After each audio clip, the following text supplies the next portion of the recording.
And we live the African Inspirational Show. We're gonna have Auslerato Malachi today. It's gonna be quite interesting. Let's just wait for her to connect.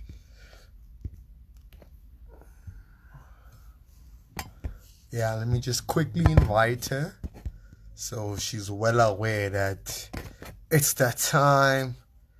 Let's drink some water. Yeah, it's the African Inspirational Show, guys. We're gonna have Lorato joining us today. It's gonna be an interesting conversation that we're gonna have with her. It's gonna be quite fantastic. My brother, how you doing? Nice to see you, man. I'm nice. I'm glad you're here, man, for the live conversation we have going on with Lorato right now. Just waiting for her to join the conversation. Um, yeah. Let me just call her. Yeah, she just called me right now, so she's ready. I'm ready. I hope you guys are ready at home for this interesting conversation. It's gonna be quite fantastic. Uh, Here we go. You ready? Let's invite her again. Just bear with us while she joins our conversation, ladies and gentlemen. Just bear with us at home. Okay, I've invited her. I'm just waiting for her to join. Uh, um, hey Lorato, here she is. Hey Lorato, let's join in and let's get the conversation started. Oh, here we go. Hold on. Oh, accept, accept, go live. Ah, Lorato, can you just accept the request, Lorato, the invite? Can you just accept the invite I just sent you right now, Lorato? Can you see it? Can you just accept that invite? Hi, hi. Hello, how are you, ma'am? Uh, Oh, I love the whole look. I love the whole look. your hair. I love your hair as always. Thank you so much. No, I'm really happy that you were able to join this conversation. I've been meaning to have this discussion with you on our show. So we couldn't do it physically, so I just had to have you digitally. So here we are. This is the African Inspirational Show, and let me get the show started. Right, I'm gonna do my young introduction, and once I'm done with my introduction, we're gonna get the show started. Is that Yeah, okay? sure. Okay. Welcome to the African Inspirational Podcast. And this is where we transform Africa. And ka lebitso ke nna Kutlwano Moloi ba ke le kgolo ke le kotswana ke mahlaba go ka le mau matla matla. And welcome to the show. And today, ladies and gentlemen, we have an incredible, incredible human being. I've been connected with her for a while now, and every time I have a conversation with her, we just transcend, we go to other dimensions, we tap into the true essence of African spirituality. She's such an amazing teacher. She's taught me a lot about wellness, about taking care of myself, both mentally, spiritually, and emotionally. And I'm glad that she'll come here on the platform to share some of that wisdom she shared with me with you guys. So her name is Darato Malachi, and I'll let her introduce who she is and what she does. Hi, Kutlano. Hi, everyone. Ke nna Lerato Hapalaji. Yeah, and I wear many hats. I think in the introduction I said I wear many hats, but truly I am, the essence of my name, Ke Lerato. And that is the foundation of who I am and my work. And yes, I am also a creative at heart. I love facilitating spaces for people to not only heal but to like transcend and transform. I am here to just advocate for redefining African wellness and yeah, redefining what and who we are. So yeah, que le rato, guys. I don't know. Kutlana's gonna ask me questions and we're gonna get more into the depth of things. Fantastic. Fantastic. I think what really caught my eye with you in particular and the work you do is because, I don't think there's too many young women in South Africa who are championing wellness like you are. And when I say wellness, I'm not talking about wellness from the commercial sense because I think wellness has been commercialized. I think your approach to wellness is so indigenous. Your approach to wellness is so African. And I think that's what really, really drew my eye to you and the work you do. So can you just let us know what inspired you to start your Olerato wellness and yoga movement and the incredible work you do there in championing African wellness and redefining it as we know? I think many things like inspired me, Kutlano, and I could say that, the first inspiration obviously comes from my own personal journey, my own personal journey with holistic wellness, healing, and my own personal journey with yoga as well. And, as a student, you then become a teacher and vice versa. So that's really what led to the work. But what truly inspired me, I would say, like, are the teachers and the people that I met on this path, right? So I've been really, really blessed. As I connect with you and I've connected with you, I've been Mm, really blessed to have like mentors and teachers that really mm, championed and advocate for my own like personal, like your own POV, your own POV, like there will be other yoga teachers, there will be, and like I'm not the only one, like where there's a rise of, like champions, like myself, but the most important thing, and I feel like what sets each and every one of us apart is like that unique consciousness that we are here to, to bring to the world. And so for me, my teachers and my mentors always advocated for me to use my personal experience. And so Olerato Yoga and the classes and the retreats and the spaces I facilitate are an extension of me and my experience and my direct experience with healing and this journey. So yeah, I think that's where my inspiration comes from. Yeah. mm. That's really, really incredible because, when we think about yoga and when we think about wellness, we always associate it with Eastern philosophy and Eastern culture. So this could be India or China. We always associate the tradition with them. So when I saw you do yoga and wellness in an African perspective, it really got me in awe to say that, okay, this is actually an African thing. So can you just explain to us what is yoga? What is this thing? Maybe telling yoga, You know yeah. what? Like, I never wanted to label it as like African yoga or this yoga, right? Like, we draw inspiration from roots. Everything has its own roots, its own origins.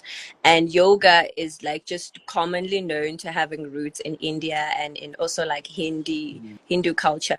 And, as all things in the world, like knowledge is limited, but they are, some people that, just have a way of accessing knowledge, that is not common or that is not out there. And I feel like that's something that I had the privilege of experiencing, accessing the knowledge like beyond what yoga is known to be and the limitations, and understanding that there are so many lineages and so many yoga practices, and there are some yoga practices that draw back to like ancient Kemet. There's Kemetic yoga. This yoga is a sophisticated practice. It's not limited to one race, one religion, one origin. Yoga is a way of life, and when you draw back to who we are as African people, our essence, is our way of life.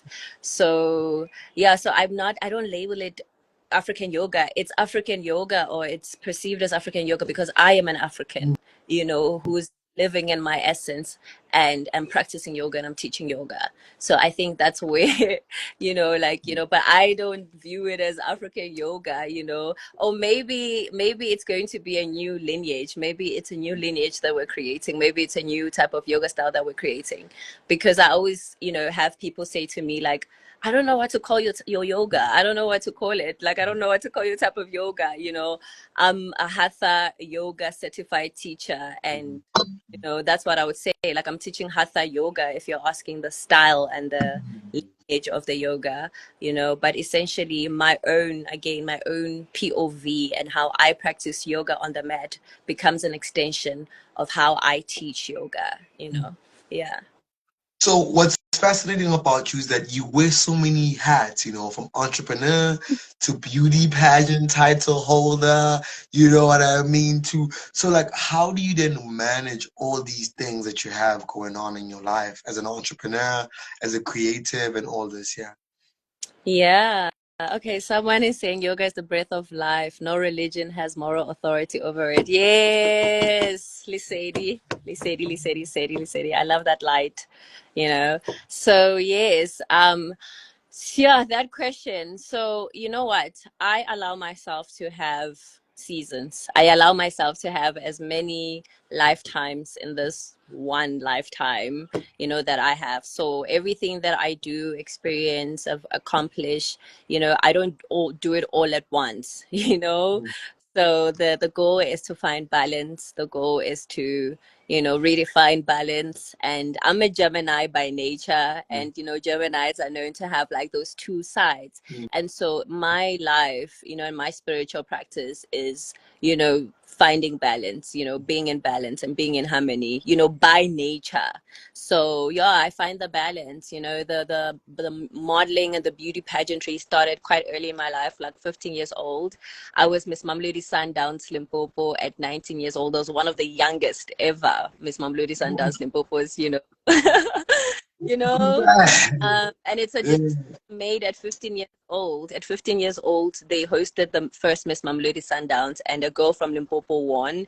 And I read about it in the newspaper, and I'm like, I want to enter this. And then they were like, age 18 and above. I was like, okay, and then it's decided when I'm 18, I'm going to win Miss Mamludi Sundowns. And that's exactly what happened. Praise God. You know, Wow. so That's that.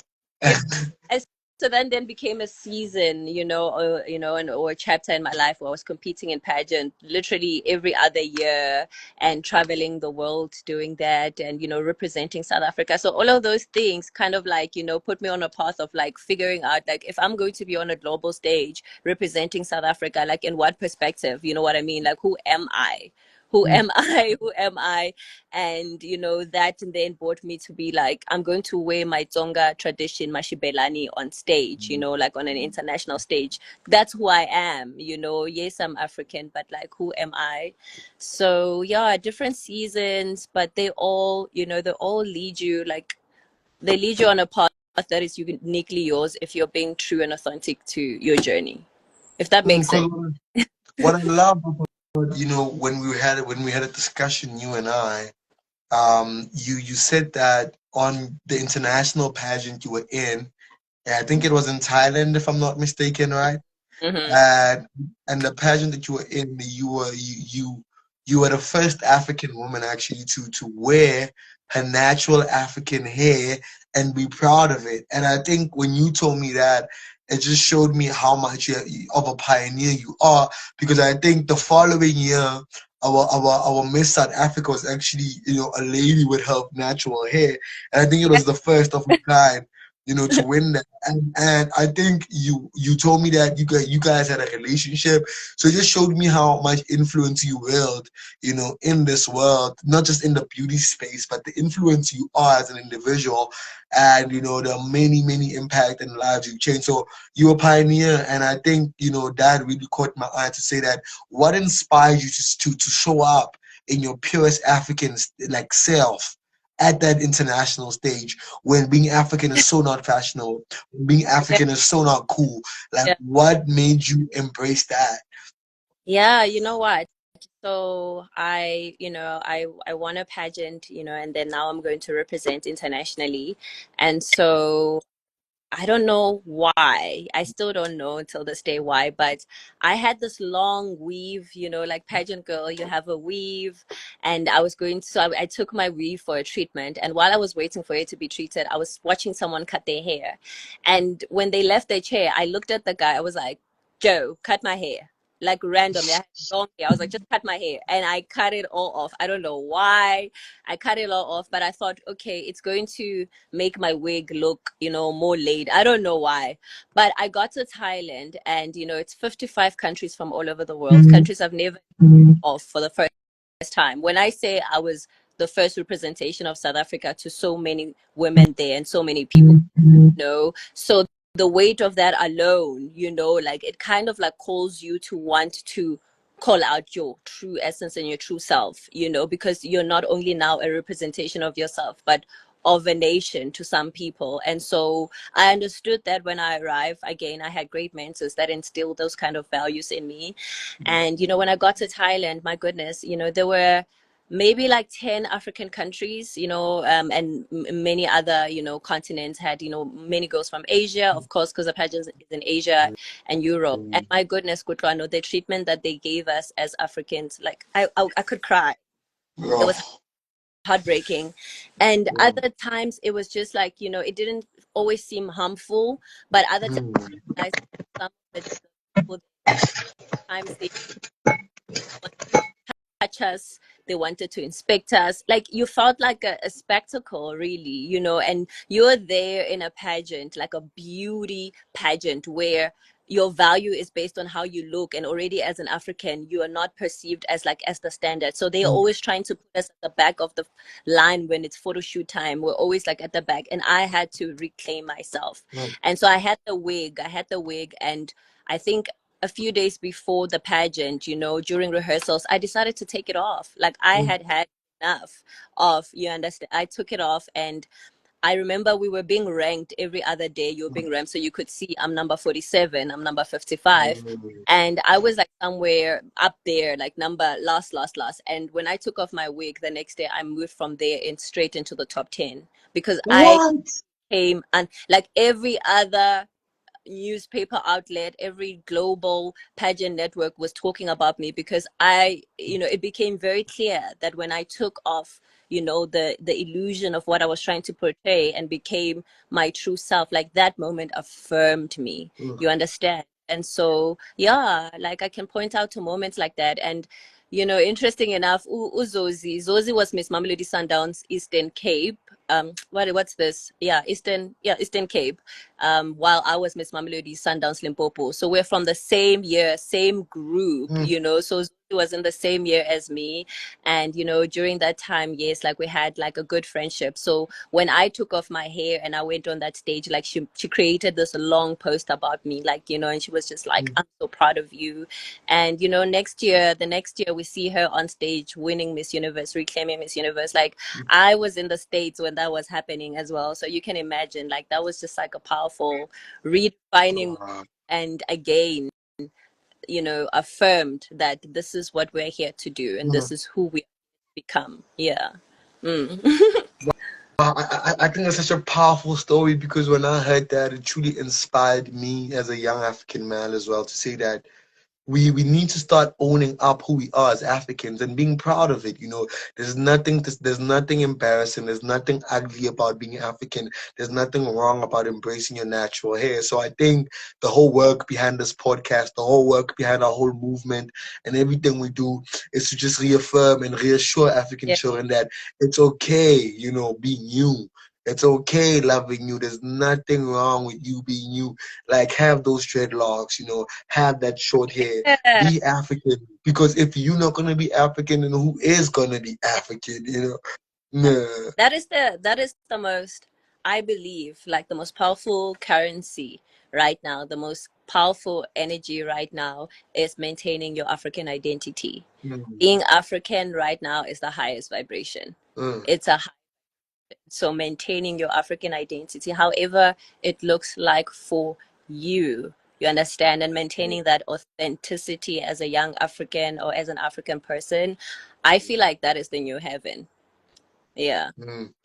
And now you're speaking about African. Tell us about your background, tribally, culturally. Where do you come from? Go to Limpopo, but tell us more about your African background and tradition and stuff like that. No.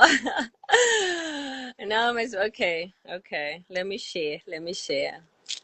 Let me share. So, I'm from Limpopo. I was born and raised in Guyana. Actually, Guyana. And so my mom, I don't know if you guys ever come across my post, you'll see me rapping a lot of like, Tsonga, Tsonga, Oh, Tsonga. yeah. Rapping a lot of Tonga. So my mom is, Tonga. So from the womb, I was birthed, a Tonga woman, and nabula wula, Uh, nintukulu, nintukulu wa kamkansi, and my father tongue. I say father tongue, because my father's tongue. Ki Slovedu, Slovedu, Bana Babu, Lovedu, Bana Bamujaji. And so I am a beautiful, sweet mixture of, two beautiful tribes, two beautiful lineages, that all connect as one, but, have their own separateness. But I am a collaboration of, tribes that yeah. I really love. Yeah. Yeah, that's important because I think when you're talking about Mm. identity, the tribal background does play a huge role into who you are as an individual, and touching on those different aspects of yourself and connecting to them in truest essence really activates our genetic code and our DNA so we can access that information that our ancestors had, so we can access that power that our ancestors I, had. So I had to I had to ask you about that, so we get a bit of a background of who is this powerful woman beside me, uh, right? it's So, so powerful. You're actually doing these cool podcasts, inviting us. It's been a long time coming, our conversation. So I'm happy to be here. so now the question I have for you now Yeah. is that how do you now incorporate your spirituality and nature? And what does this mean to you? Like, why is nature such an important thing to you? Because I've been following your posts on IG lately, and I'm seeing that nature is really an important aspect of your life. So I wanted to know what is this fuss around nature, and how does that now link into your spirituality? There's no fuss around nature. I gain POV, my own point of view, my own personal experience. I just am naturally drawn to nature. I love nature spaces. And, in I think during the pandemic when all the craziness was happening in the world, nature was like my greatest companion. And when you spend enough time in nature, you'll find out that nature is one of the greatest teachers you could ever have an experience. And so naturally I'm just drawn to nature and to water spaces. And again, it was affirmed that nature like is drawn to me too, and nature loves me, because when I would host yoga classes and yoga events, every venue I'd find would be like in nature or somewhere next to water or somewhere next to waterfall. The last retreat we did, we were at Walter Sisulu, and it was just it was glorious, right? It was glorious. And I mean, like now as well, I am Wow, in nature, wow, like I have like a rose, you can't see it, I have like a rose bush just over there, and gorgeous flowers in the background. So it's I'm a nature enthusiast. Ooh, I'm a nature enthusiast, but also, to be honest and to share something that is honest, about my experience with nature. Are you still there? I don't know what's yeah, I'm happening with. still here. I'm still Yeah, here. share like something that is honest, and maybe something that is worth sharing for anyone that is listening out there, or needs to hear this. Nature is the essence, or part of the essence of who we are as African children. you Wow, know our wealth and our health, and our personal experiences here on earth is directly connected to Mother Earth. She is our mother, she is our God, essentially. The human life, or I would say, I'll speak on, the African child, because I have a direct experience with that. But the human life of an African child is, modeled after Mother Earth, Mother Nature, mm, after mm, her season, her season. mm, Yeah, direct. Protect us. Mm. To add on that, like it's quite fascinating that you said the human life of an African child is directly linked to nature, right? Because there's a lot of work that I'm doing in masculinity. There's a lot of research I'm doing on masculinity Yeah. because we're writing a book on that and we want to really push that in the months to come. And with masculinity, what we discovered is that, especially in the African way, we need to model masculinity according to, the kettle system of our ancestors. We are Bantu people, we are kettle people, we are people of the Homu and stuff like that. So when we do model a boy, we model him using the Homu. So examples that we might make that Rebita, a young man, inkunzi, which is meaning a bull, right? And the reason why we model a boy with a bull is because a bull has super masculine characteristics and traits like Mm. hyper independence, aggression, determination, all these qualities that young boys usually have. So I love when you say that a life of an African child is usually linked to nature, because even when you're linking a young boy, you compare them with a cow, Mm. which is Inku, the One. bull, and so that was quite fascinating. So you may continue, Mama. Yeah. Yeah, I love that. Thanks for sharing that, because there's just so many signs and so many, direct experiences, that are out there that continue to show us and prove to us, and sometimes shouts in our faces to Mm, remind us that our lives, are directly modeled, after Mother Earth, after Mother Nature. Her seasons, her cycles, they directly impact us. Her winter mm, impacts us. When she goes into summer, we go into summer, and so our goal essentially, and the message that we're trying to spread by redefining African wellness, is to return to her, is to mm, return to her essence. It's to move with her seasons, move with her cycles, because she does impact us. You know what I mean? When it's cold, it does get broody. It has its own seasons. And if we can just journey with her, if we can just reclaim her, you understand, we become our best selves, mm, our balanced selves. mm, We reclaim mm, divine feminine essence, we reclaim that divine masculine essence. mm, We bring back balance and the restoration between ourselves and Mother Earth and Mother Nature. So mm, for me, that is important, first in my own personal experience with, my journey and my personal experience with Mother Earth and Mother Nature.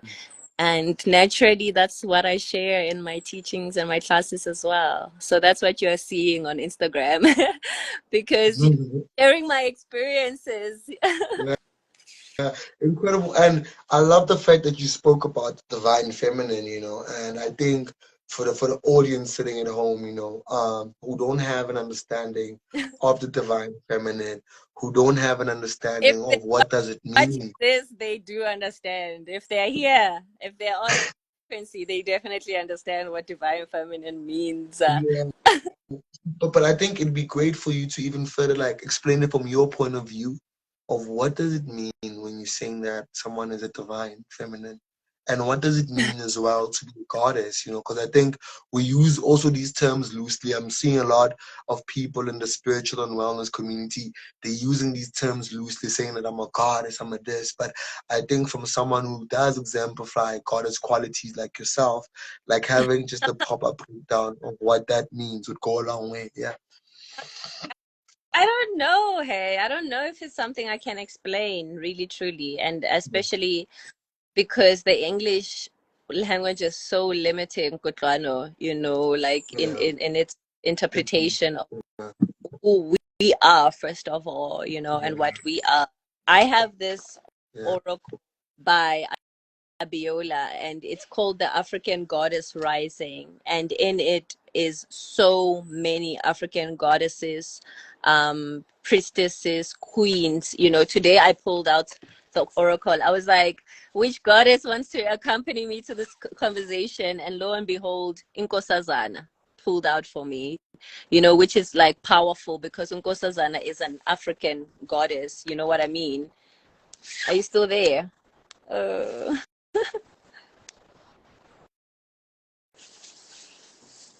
Yeah, can you see Hello. me? I can see you. Hello, can you see? Yes. Yes, I'm here. Okay. What was the last thing you heard me say? Nkosazana, which goddess you came into this conversation Yeah, with? I pulled out, from the goddess oracle, and Unkosazana came out, and she's the goddess of celestial alignment. She's the goddess of as Mm, above, so below. So when I asked which goddess is coming with me to the conversation, the goddesses, the ancestors came through to be like, this is in alignment. This mm, conversation, we're finally approve it. You know how it took us a while to get to this conversation. They approved, mm, and so there are just so many goddesses, and like again so many interpretations of our essence as Africans and goddesses. So I have like rose petals around my table. I have rose quartz, I have a purple candle, I have sage. These are the tools, right, that I, for mm, example, use to facilitate the essence of goddess energy, because it's a type of energy that is cultivated. You don't just goddess. It's an energy that is captivated by your mm, essence, mm, by living your life, authentically, by your own authentic expression. It's a vibration that comes from within you. mm, How you love, how you live, how you take care of your mind and your body and your soul. And I think most importantly, like, yeah, your own unique expression of like love and God and divinity. So goddess energy is an energy that is cultivated from within. And I know that there's like people like to put people and things in boxes. We're like, oh, that type of hair makes me a goddess, or using crystals makes me a goddess, or using sage. Like, these are just tools. Goddess energy is a spirit, an mm, energy, a spirit.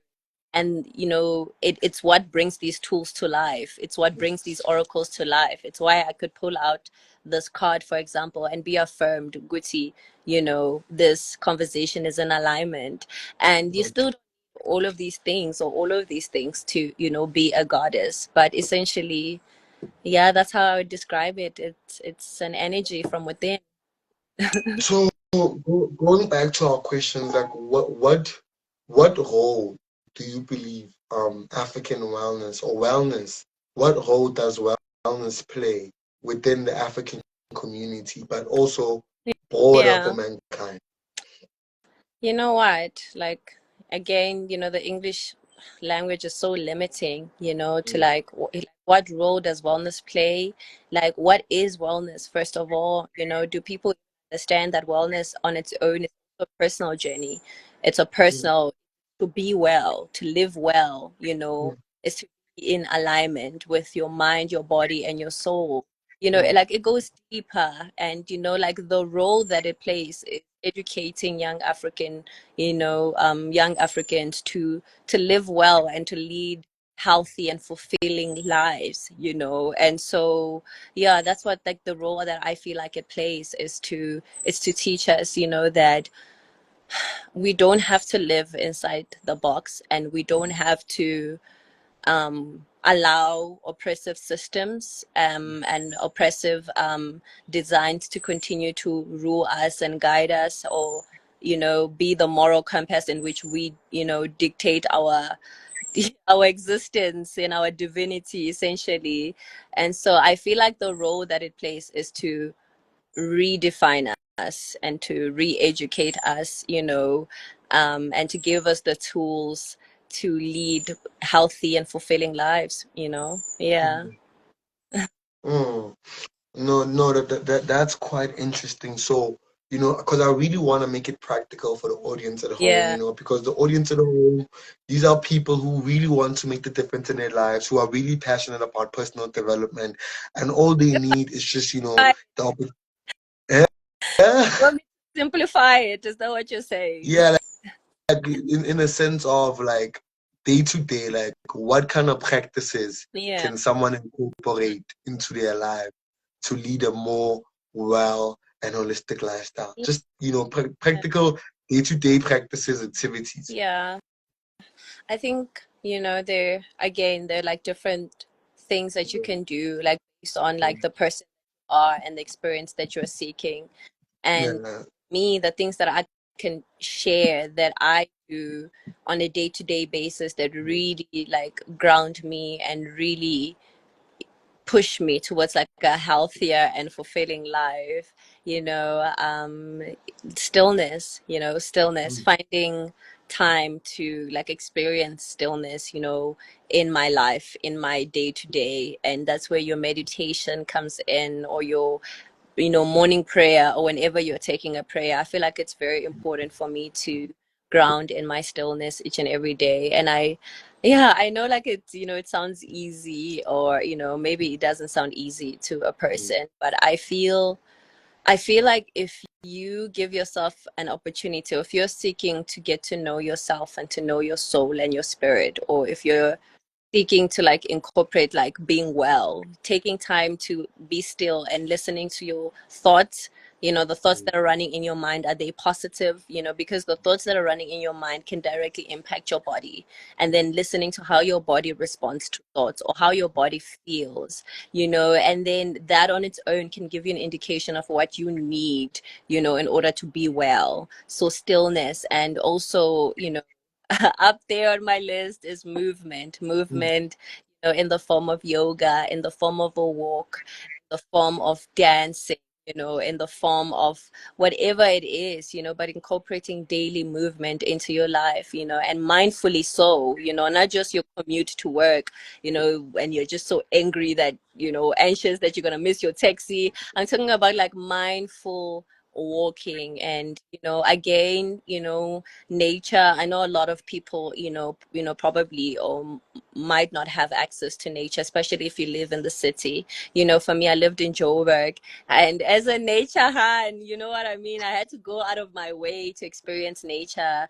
And that meant going to these, private hiking trails, and staying in a place that has a garden, or just like finding water spaces, or but I know that not everybody has access, to that. But I would say, if you do have like, access to nature, like, please, like, immerse yourself in that experience, walk barefoot if you can. I know this sounds so hippie and whatever, but I promise you, like, from my own personal experience, like, it really does, like, promote wellness. When you take the time to like take, essentially what I'm saying is, just take care of your body, take care of your, do what feels good, for your body. If you're a person that leads a very like fast-paced or like busy life, there are things that you can do from your work desk. You can incorporate, but again, workplace yoga, desk yoga. You can, incorporate, like, just, waking up, and before you leave your bed, you're just stretching there, like your child's pose on the bed. Like, just like listening to yourself when you're taking a shower in the morning, if that's the only moment that you get, and when you feel the water hitting your body, asking yourself, like, am I here? How am I feeling? Just that second, when you're in your car, dropping your kids off, or going to work, or rushing somewhere at the traffic light, just taking that time whenever there's a pause in your day to be mindful. So, are you still there? It's lagging a bit. Can you hear me? Yes, I can. Yes, I'm still here. Can you? Yes, it was lagging a bit. But I was Oh, just yeah. saying, like, And then, can I continue? I'm of almost course, done. But I of just course. say, Guti, essentially, we're not, just saying do these things only at this time, or do high, or do the yoga only when you're on the mat. We're saying, like, incorporate the mindfulness, like, live your life mindfully, like, it may not be easy to completely change your life from what it is now to living in nature, or going into water spaces, but like starting where you are right now, in your mornings, in your afternoons, in your evenings, having that relationship with your body, and checking in with your body, and giving your body what it needs, to stay alive and to feed your spirit. Yeah. Mm. Mm. And, is there any experiences, from your personal journey that you can share with the audience at home, in your journey of healing, in your journey of becoming? Like, what personal experiences can you share with the audience at home in this journey that you've been through of yoga and internal healing? Yeah, so many experiences, Kutlano. I've had so many lives, I tell you, so many lives, but like an experience that I would love to share was when I moved to Oakland. I moved to Oakland, California. Before that, I was living in the East Coast. I was living in Maryland, and I had like a year, I believe, of my program that I was there, and I really wanted to experience, California, and luckily, my guides orchestrated it, and I found myself living in California. So I just moved there and I was looking for communities. I was looking for people, like you're living in a foreign country. So I went on this website and I was looking for, like, spaces that, I could try. And I found this community called Black to Yoga. Mm, Black to Yoga. It's in Oakland, downtown Oakland. And they had an event coming up. And I remember just being new in Oakland, taking the train, taking the BART, and then, going to the place. I was even so early. I was so scared that, I was at the wrong place because nobody was there. But anyway, yeah, I had this session, and that was my kind of like my first time experiencing like like an all black yoga class, an all black yoga experience. You know what I mean? Like we've like been that.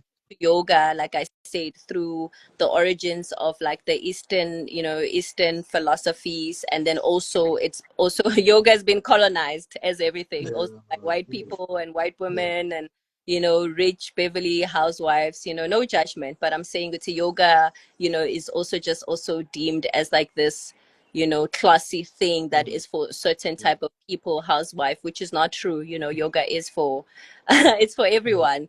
But this was the Mm, first time I was in a space, not just a yoga class, but a space that was like not white exclusive, but black inclusive, like mm, intentionally created for me. I think mm, this was the first time in my life that I realized I was black. Like, I have been in Afrikaans schools and high schools my whole life. I was in very racist high schools.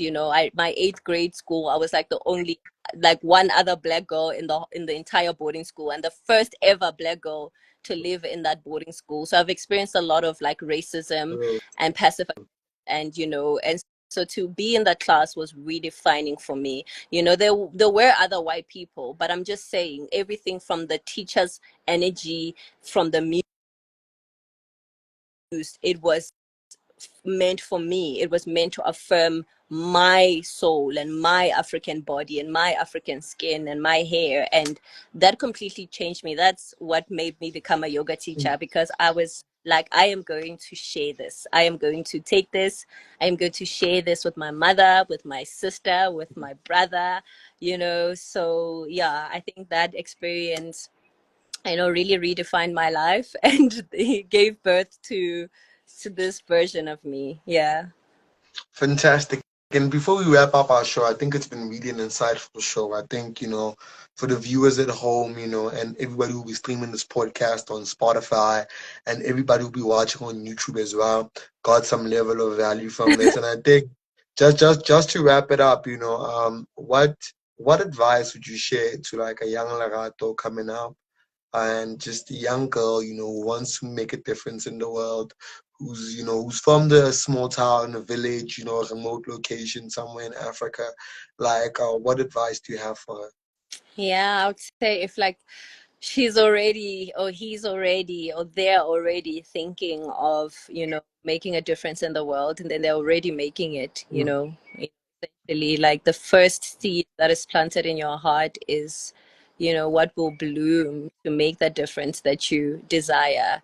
And, I would just say like authenticity is expensive. It's a mm, very high frequency, like being authentic to who you are and being authentic to, you know, what you want to create in this world, and also investing in yourself, investing in your growth, mm, investing in the experiences that you want, and giving yourself an opportunity to think outside of your limitations. It's not easy. I've had to transcend so many ceilings and limitations to get here, but giving yourself like that allowance, like you're allowed, if mm, anything, you can dream. No one can take that away from you, and don't let anyone take that away from you. And mm, also importantly is don't be afraid to advocate for yourself and to advocate for your community. Like advocate for yourself, advocate for your community. And by community, I don't mean just like where you're from directly, but your community, your type of people, your type of people, your Africans, your gays, your queers, like, your young African entrepreneurs, your young African farmers, your young African yogis or healers. Advocate for your community proudly and authentically, and let's find each other. Let's draw inspiration from each other, because we're here to do it together, essentially, Yeah, essential. we're here to do Yeah. it together. Yeah. Ladies and gentlemen, that was Miss Lerato Malache, former Miss Sundowns, Limpopo, incredible human being, the founder and entrepreneur behind Olorato Wellness and Yoga Studio. She's really, really a fantastic individual. And me and her have a lot coming. Look out, we have books coming, we have a lot. We can't drop right now, but just keep in mind that we're still out here transforming Africa. And In December, we have a redefining African wellness retreat in the Midlands in this beauty in December. So look at that. Guys, come to the Midlands in December. insane, We have the right? retreat. It's insane. I need to show you. I need to show you. Oh my God, look at So that. we have a retreat in December. We are going to be redefining African wellness, reclaiming, the mantra for Ulerato Yoga and Wellness, right, Kutlano? Redefining African And if wellness. we Yeah. are going to heal, let it be glorious. Yes. If we're going to Ooh. heal, let it be glorious. Let it Amazing. Even the earrings, guys, they don't see the vision. Even the earrings. Africa Borwa, Ibana ba Africa Onga, Ribana ba Africa Chipembe. Amazing, ladies and gentlemen. Catch us this December, the 21st to the 19th, up to the 19th to the 22nd. We'll be at the Midlands in KwaZulu-Natal. I'll also be there, so definitely make your way there. It's gonna be incredible. And it's gonna be her birthday. It's gonna be insane. So this was the African Inspirational Show, and we're gonna have the podcast live on Spotify. We're also gonna have it available on YouTube. For those who didn't get to see the show, you can go check it out there. Thank you so much for everyone who tuned in. We really appreciate you, and thank you so much, Miss Lerata. I really love you to death. And yeah, and have a lovely time, and we'll keep in touch. Thank you, everybody. Thank you. Bye. Bye.